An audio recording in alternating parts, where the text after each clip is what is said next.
Hi guys, welcome two माय channel. आप सभी का मेरे चैनल में स्वागत है। आज मैं आप सभी के लिए बहुत ही प्यारा गुरहथी मंडप गारी गीत लेकर आई हूँ, जो कि बहुत ही प्यारा है। आप सभी सुनिए और पसंद आए गाइस तो मेरे चैनल को सब्सक्राइब करिए, लाइक करिए और पहली बार देख रहे हैं, सुन रहे हैं तो सपोर्ट करिए, हमसे जुड़िए। चलिए सुनाती हूँ, सुनिए आप सभी।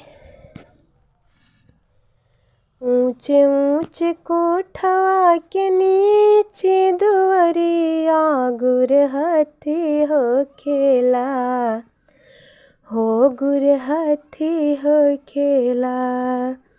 ऊंचे ऊंचे कोठवा के नीचे दुआरिया गुरहथी हो खेला, हो गुरहथी हो खेला। हमरा श्याम सुंदर दीदी के गुरहथी हो खेला, हो गुरहथी हो खेला। हमरा श्याम सुंदर बन्ना के गुरहथी हो खेला, हो गुरहथी हो खेला।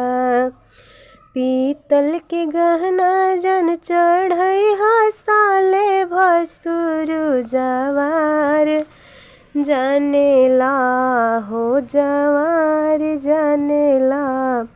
यूपी बिहार जानेला। हमरा पापा जी के नामवा गंवार जानेला, वो पूरा जवार जानेला। ऊंचे ऊंचे कोठवा के नीचे दुआरिया गुरहथी हो खेला, हो गुरहथी हो खेला।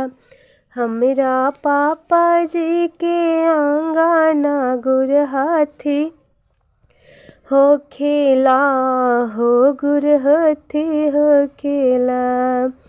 हमरा पापा जी के आंगना गुरहथी हो खेला, हो गुरहथी हो खेला। हमरा श्याम सुंदर बन्नी के गुरहथी हो खेला, हो गुरहथी हो खेला। ब्रांडेड कपड़ा चढ़ई साले भसुरु जवार जानेला, हो यूपी बिहार जानेला। ब्रांडेड गहना चढ़ई साले भसुरु जवार जानेला, वो यूपी बिहार जानेला।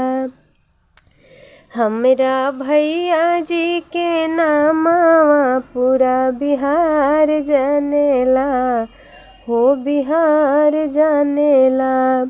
सूती के साड़ी जन चढ़ई साले भसुरु जवार जानेला, हो जवार जानेला।